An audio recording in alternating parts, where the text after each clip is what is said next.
सिंधु घाटी सभ्यता दुनिया की सबसे पुरानी सभ्यताओं में से एक लगभग 2500 ईसा पूर्व से 1500 ईसा पूर्व तक भारतीय उपमहाद्वीप के उत्तर पश्चिमी क्षेत्र में फली फूली।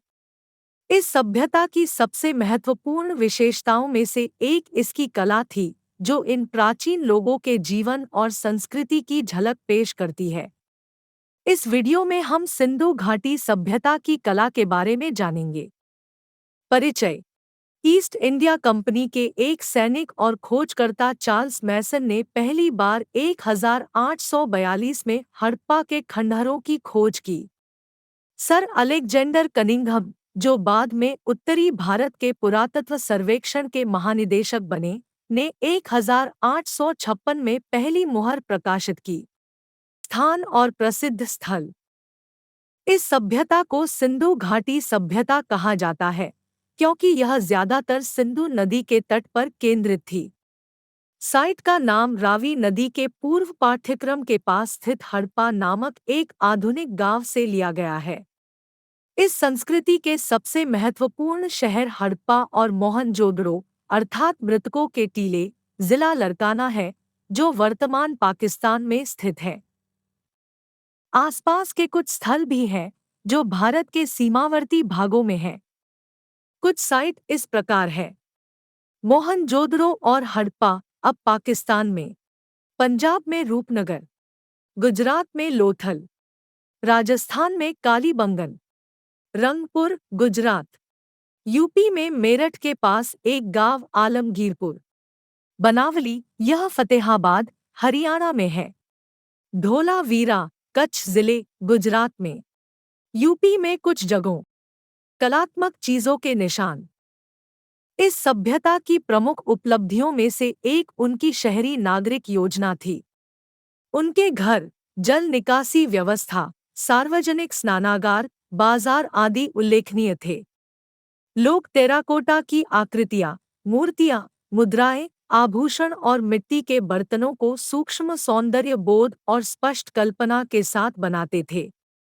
कुछ मूर्तियों को वास्तविक रूप से चित्रित किया गया है, जबकि कुछ को विस्तार के मामले में बहुत सरल बनाया गया है।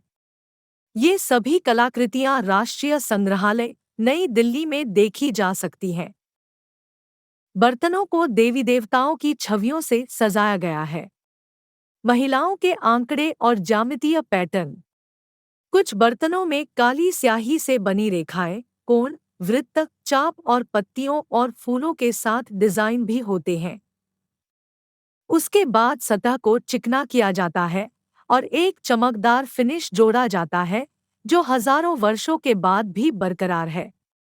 टेराकोटा से बने मनके और कुछ खूबसूरती से सजाए गए पक्षी भी पाए गए। यहाँ तक कि कुत्ते, गाय, बिल्ली, हिरण जैसे कुछ जानवरों के कंकाल भी। खरगोश, भेड़ और दो प्रकार के बैल, कुबड़ वाले और बिना कुबड़ वाले, पाए गए।